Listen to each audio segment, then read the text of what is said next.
আজকের এই ভিডিওতে আপনাদেরকে দেখাবো কিভাবে আমের বিজনেস করে আপনি লক্ষ লক্ষ টাকা কামাতে পারবেন কোনো বিনিয়োগ ছাড়াই। ফিল্ড লেভেল থেকে শুরু করে একদম কাস্টমারের হাতে যাওয়া পর্যন্ত প্রত্যেকটা স্টেপ একদম ইন ডেপথ অ্যানালাইসিস করবো আমরা আজকের এই ভিডিওতে। So let's get started. 2021-2022 অর্থ বছরে বাংলাদেশ $6,60,000 আর্ন করে আম রপ্তানি করে। 2020-2021 সালে যেটা ছিল মাত্র $40,000। বাংলাদেশ প্রতি বছর গড়ে 1.5 মিলিয়ন টন আম উৎপাদন করে, যেটা বিশ্বের টোটাল ম্যাঙ্গো প্রোডাকশনের 3.9%। টাকার হিসেবে এর দাম প্রায় 10,000 কোটি টাকা, কিন্তু সেই হিসেবে আমাদের এক্সপোর্ট কিন্তু খুবই কম। ডিপার্টমেন্ট অফ এগ্রিকালচারাল এক্সটেনশনের তথ্য মতে মোট উৎপাদনের আবার 25-30%ই নষ্ট হয়ে যায়। এই এত কম এক্সপোর্ট এবং এত বেশি লস থাকা সত্ত্বেও আম রপ্তানির ক্ষেত্রে বাংলাদেশ কিন্তু 7 নাম্বার। দেশে এত আম হওয়া সত্ত্বেও আমাদের এক্সপোর্ট এত কম কেন? আবার লাভ কত হয় আম ব্যবসাতে, খরচ কেমন, সবকিছু আমি আপনাদেরকে জানাবো। আম বললে আপনাদের মাথায় কোন শহরটার নাম আসে? কেউ বলবে রাজশাহী, কেউ বলবে চাঁপাইনবাবগঞ্জ। সবগুলোই কারেক্ট অ্যান্সার। দেশের টোটাল প্রোডাকশনের 40% আসে এই নাটোর, নওগাঁ, রাজশাহী, চাঁপাইনবাবগঞ্জ বেল্ট থেকে। 2021 সালে 83,673 হেক্টর জমিতে 8,52,000 টন আম উৎপাদন হয় এই এলাকায়, যার বাজার মূল্য প্রায় 2,500 কোটি টাকা। ডিএই এর তথ্য মতে এই বিশাল ইন্ডাস্ট্রির সাথে সরাসরি জড়িত আছে প্রায় 3 লাখ মানুষ।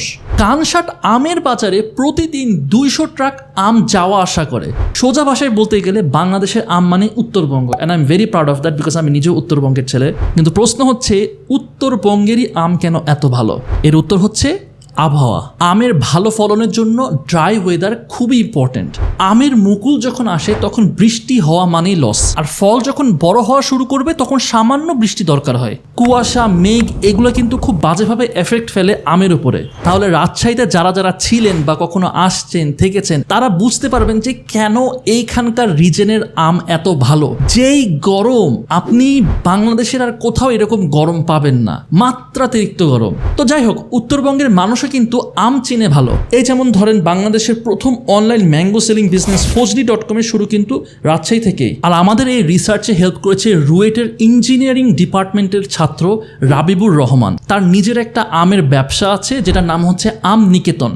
সে আমাদেরকে জানাইছে যে কি এই সিজনে অলরেডি 20 লাখ টাকার আম সে অলরেডি বেচে ফেলেছে। সিজন কিন্তু এখনো শেষ হয়নি, সো আশা রাখা যায় যে সে আরও সেল করবে। বাই দ্য ওয়ে, তার কিন্তু কোনো বিনিয়োগই ছিল না, সেই ব্যাপারে আমি পরে আলোচনা করছি। সো আমরা এখন দেখবো বেসিক্যালি যে আমের ব্যবসা দিয়ে আমরা কিভাবে লাখ টাকা ইনকাম করতে পারি, সেটা আমি স্টেপ বাই স্টেপ আপনাদেরকে এখন দেখাবো। ব্যবসা করার প্রথম স্টেপটা হচ্ছে প্রোডাক্টের সোর্স। অনেকে মনে করেন যে আম ব্যবসা শুরু করতে চাইলে আপনার নিজস্ব কোনো আম বাগান দরকার, কিন্তু ব্যাপারটা একদমই না। তবে একদম ক্লিয়ারলি আপনাকে বোঝানোর জন্য আমরা দুটো ভাগ করে নিচ্ছি এই পুরো ব্যাপারটাকে। এক, আপনার আমের বাগান আছে। 2, আপনার আমের বাগান নেই। আপনার যদি নিজস্ব আমের বাগান থাকে তাহলে তো আপনি লাখ টাকা কামাই ফেলতে পারবেন খুব সহজে। কিন্তু আজকে এই ভিডিও টপিকটা কিন্তু সেইটা না, হয়তোবা অন্য কোনো সময় আমরা করতে পারবো যে নিজের আমের বাগান থাকলে আপনি কিভাবে সেটাকে স্কেল আপ করতে পারবেন বা সেখান থেকে প্রফিট জেনারেট করবেন কিভাবে। আজকের টপিক হচ্ছে আপনার নিজস্ব কোনো আম বাগান নাই, তখন তাহলে আপনি কিভাবে ইনকাম করতে পারবেন। ঠিক আছে, আমরা এখন চলে যাব রাবিবের আম নিকেতনের কাহিনী নিয়ে। কিভাবে শুরু করলো ওর স্টোরিটা দিলে আপনারা বুঝতে পারবেন। রাবিবুর রহমানের কাছে ব্যবসার শুরুতে ছিল মাত্র 2টা জিনিস, এক হচ্ছে মোবাইল ফোন আর ইন্টারনেটের ডেটা। দ্যাটস ইট, আর কিচ্ছু না। এটাই ছিল তার একমাত্র বিনিয়োগ। 2020 সালে আম নিকেতন যখন ব্যবসা শুরু করে তাদের টার্গেট কাস্টমার ছিল চেনা জানা মানুষ, আশেপাশে যারা আছে তারাই ছিল তাদের target customer. By the way, এই ভিডিও কিন্তু আম নিকেতন বা ফজলি.com কেউ স্পন্সর করেনি। তো যাই হোক, সে খেয়াল করলো এই চেনা জানাদের মধ্যে আম ব্যবসা করে 2 জন। 2021 সালে হুট করে 14 জন নতুন ব্যবসায়ী বের হয়ে আসে, কিন্তু 2022 সালে এসে সেটা কমে আসে 4 জনে। তাহলে বাকি 10 জন কোথায় গেল? তাহলে প্রশ্ন হচ্ছে যে কি এমন করেছিল আম নিকেতন, বা আম নিকেতনের আমের মধ্যে এমন কি জাদু ছিল যে অন্যগুলো সব ঝরে গেল কিন্তু তারা টিকে ছিল? তাহলে অন্যরা নিশ্চয়ই কোনো মিস্টেক করেছে। সেই মিস্টেকগুলো কি? এই ব্যাপারগুলো কিন্তু আমাদের জানা খুবই দরকার। কিন্তু তার আগে আমি আপনাদেরকে কস্ট প্রফিট অ্যানালাইসিসটা একটু দেখাই দেই। আমের সিজন সাধারণত লাস্ট করে মে মাস থেকে জুলাই মাস পর্যন্ত, আর এই সিজনের প্রথমে আসে গোপালভোগ। কৃষি সম্প্রসারণ অধিদপ্তর রাজশাহী এবং জেলা প্রশাসন রাজশাহীর তালিকা হিসেবে মে মাসে বাজারে আসে লক্ষণভোগ, রানী পছন্দ, হিমসাগর এবং সকল প্রকার গুটি আম। জুন মাসে পাওয়া যায় ল্যাংড়া, আম্রপালি এবং ফজলি। জুলাই মাসে আসে আশ্বিনা, বাড়িয়াম 4, গৌরমতি এবং ইলামতি। আম প্যাকেজিংয়ের ইউনিট হিসেবে ধরা হয় ক্যারেটকে। 1 ক্যারেটে 20 কেজির মতো আম আটে। 1 ক্যারেটের দাম 90 টাকা। প্যাকেজিংয়ের পেছনে বস্তা, ব্যাগ এসব ধরলে আরও 15 টাকা। পার ক্যারেট লেবার কস্ট 25 টাকা। ইজারা দেওয়া লাগে ক্যারেটে 20 টাকা। ওকে ওয়েট, এই ইজারাটা আবার কি? সরকার থেকে দেশের আমের বড় বড় হাট যেমন বানেশ্বর, কানসাট এগুলোকে নিলামে তোলা হয় ইজারাদারদের কাছে। যারা সবচেয়ে ভালো রেট দিতে পারবে সরকার তাদের কাছে ইজারা দেয় এই হাটগুলো। যেমন ধরেন 2021 সালে বানেশ্বর হাটের ইজারা ছিল 47 লাখ টাকা, যেটা এই বছরে হয় 42 লাখ টাকা। বানেশ্বর বাজারের 3 কিলোমিটার রেডিয়াসে যারা যারা আমের ব্যবসা করছে তাদের কাছ থেকে টাকা আদায় করা হয়, আর এর বিনিময়ে সরকার থেকে বাজারের নিরাপত্তা, মেইনটেনেন্স এইসবের দায়িত্ব নেওয়া হয়। এখন আপনি প্রশ্ন করতে পারেন যে ধরেন আপনি বানেশ্বর থেকে 1 ক্যারেট আম কিনবে, তাহলে সেক্ষেত্রে কি আপনার জন্য ইজারাটা প্রযোজ্য হবে? জি, প্রয়োগ হবে। এটা হচ্ছে আম বাজারের একরকম ভ্যাট সিস্টেম। ওকে ফাইন, আমার কোনো আম বাগান নাই, তাহলে আমি কোথা থেকে শুরু করব, কোথা থেকে আমগুলো কালেক্ট করব? আমরা এই রিসার্চটা যেহেতু রাবিবের সাথে করেছিলাম এবং রাবিব আমাদেরকে ইনফরমেশন দিচ্ছে, এবং রাবিব হচ্ছে বানেশ্বরে থাকে। সো এখানে যা যা ইনফরমেশন দেওয়া হবে সেটা হচ্ছে বানেশ্বর রিলেটেড ইনফরমেশন অনেকটা দেওয়া হচ্ছে, বাট মোরললেস আইডিয়া কিন্তু সেম। সেটা আপনি চাঁপাইনবাবগঞ্জ হন, নাটোরে থাকেন, নওগাঁতে থাকেন, ডাজন্ট ম্যাটার। যাই হোক, আম কেনা হয় বানেশ্বরের আশেপাশে পুঠিয়া, দুর্গাপুর এইসব এলাকার বাগান থেকে। রাবিবের মতো যারা ব্যবসা করছে তাদের জন্য কিন্তু এখানে একটা সুবিধা। কেন?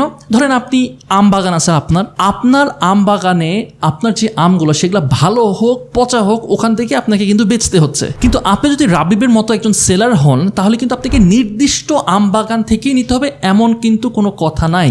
আপনি চাইলে অনেকগুলো বাগান ঘুরে নিজের মতো যাচাই করে বাগান যেটা আপনার পছন্দ আপনি সেখান থেকে নিতে পারবেন। মানে কোয়ালিটি কন্ট্রোলটা কিন্তু পুরোপুরি আপনার হাতে। এই বাগান থেকে প্যাকেজিং সেন্টার পর্যন্ত আম আনা আর তারপর তা কুরিয়ার পর্যন্ত পৌঁছাই দেওয়ার পেছনে পার ক্যারেট কস্ট 5 টাকা ধরা যায়। আর কুরিয়ার কস্ট আগে যেটা দেখা যেত বিভিন্ন কুরিয়ার যেই কোম্পানিগুলো আছে তাদের রেটগুলো বিভিন্ন হতো, বাট এখন মোটামুটি একটা ফিক্সড প্রাইস মডেলে চলে আসছে। তো এখন ধরা যায় যে প্রতি কেজিতে 12 টাকা করে পড়ে, তার মানে প্রতি ক্যারেটে 240 টাকা। তো যখন আপনি আমটা বেচবেন তখন এটা বেসিক্যালি আমের যে প্রাইস সেটার সাথে এটা ইনক্লুডেড থাকে। বেসিক্যালি এই প্রাইসটা কাস্টমার বেয়ার করে। এছাড়া ওয়েবসাইট ডেভেলপমেন্ট, সার্ভার ডোমেনের কস্ট ইত্যাদি ইনক্লুড করলে পার ক্যারেটে আরো 20 টাকা যোগ হবে। তাহলে সব মিলে খরচ পড়ছে ক্যারেট প্রতি 400 টাকা বা কেজি প্রতি 20 টাকা। এই তো গেল শুধু খরচের হিসাবটা। এইবার সবচেয়ে মোস্ট এক্সাইটিং পার্ট, সেটা হচ্ছে প্রফিট। চলেন আমরা সেটাও হিসাব করে ফেলি। জুনের সেকেন্ড উইকে আসে হিমসাগর। যদি 2400 থেকে 2500 টাকা মনে কেনা হয় হিমসাগর আম, তাহলে সেটা 90 থেকে 95 টাকা কেজিতে সেল হয়। আর এখানে প্রতি মন 45 কেজি করে ধরা হয়। তার মানে কিনতে খরচ হচ্ছে 55 টাকা প্রতি কেজি। এর সাথে এক্সটার্নাল খরচ 20 টাকা। তার মানে পার কেজিতে খরচ 75 টাকা। প্রতি কেজিতে লাভ 15 থেকে 20 টাকা। পার ক্যারেটে লাভ 300 থেকে 400 টাকা।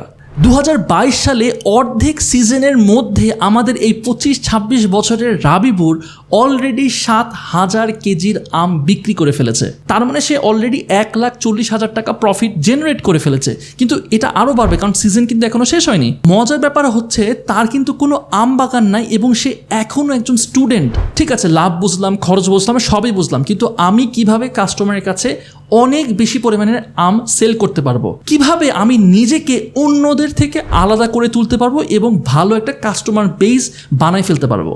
আমরা যখন এই ভিডিওটা বানাই অনেকে যারা আম ব্যবসার সাথে জড়িত তাদের সাথে আমরা কথা বলি এবং অনেক কিছু জানতে পারি। তাদের সবারই কথা হচ্ছে একটা, কোয়ালিটির উপরে কোনো কথা নাই। আজকে ধরেন আপনি আম পাঠালেন রাজশাহী থেকে কুমিল্লা, আম যদি ভালো হয় তাহলে নেক্সট সিজনেও কিন্তু এই কাস্টমারটা আপনার কাছ থেকে অর্ডার করবে। এবার কিন্তু সে নিজের জন্য না, তার ফ্রেন্ডস, ফ্যামিলি সবার জন্য অর্ডার করবে এবং সবাইকে কিন্তু আপনাকে রেকমেন্ড করবে। এই জন্য দেখা যায় কি আমের যে ব্যবসাটা এটা এক্সপোনেনশিয়ালি বাড়ে। এই এক্সপোনেনশিয়াল গ্রোথ তখনই হবে যদি আপনি কনসিস্টেন্টলি আপনার কোয়ালিটিটাকে ঠিক রাখেন। আপনাকে বুঝতে হবে এখানে কিন্তু প্রচুর সেলার বসে আছে। আপনার যদি খারাপ কোয়ালিটি হয়, বিলিভ মি, আপনি এই ব্যবসাতে একদম টিকে থাকতে পারবেন না। কারণ এই ব্যবসার মূল এসেন্স হচ্ছে ওয়ার্ড অফ মাউথ আর ট্রাস্ট। ওকে, এখানে আরেকটা বিষয় আছে, কোয়ালিটিকে কি আমি সবচেয়ে নাম্বার 1 প্রায়োরিটি দিব? ঠিক আছে, কোয়ালিটিকে প্রায়োরিটি দিব, কিন্তু সবার প্রথমে কোয়ালিটির আগেও যে জিনিসটা আসে সেটা হচ্ছে আপনার ইন ডেপথ নলেজ। আপনার নিজেকে একজন ট্রাস্টওয়ার্দি ফেস হিসেবে রিপ্রেজেন্ট করতে হবে আপনার কাস্টমারের সামনে। আপনার ফেস ভ্যালু আপনার ইনিশিয়াল কাস্টমার বেস ধরাই দিবে। যেমন আম নিয়েই বলি, এই আমের কত রকমের জাত আছে, প্রতিটা জাতের স্বাদ আলাদা।